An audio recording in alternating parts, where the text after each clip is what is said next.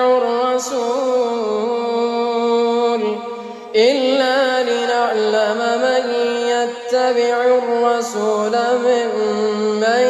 ينقلب على عقبيه وإن كانت لكبيرة إلا على الذين هدى الله وما كان الله ليضيع إيمانكم إن الله بالناس لرؤوف رحيم. قد نرى تقلب وجهك في السماء فلنولينك قبلة ترضاها فول وجهك شطر المسجد الحرام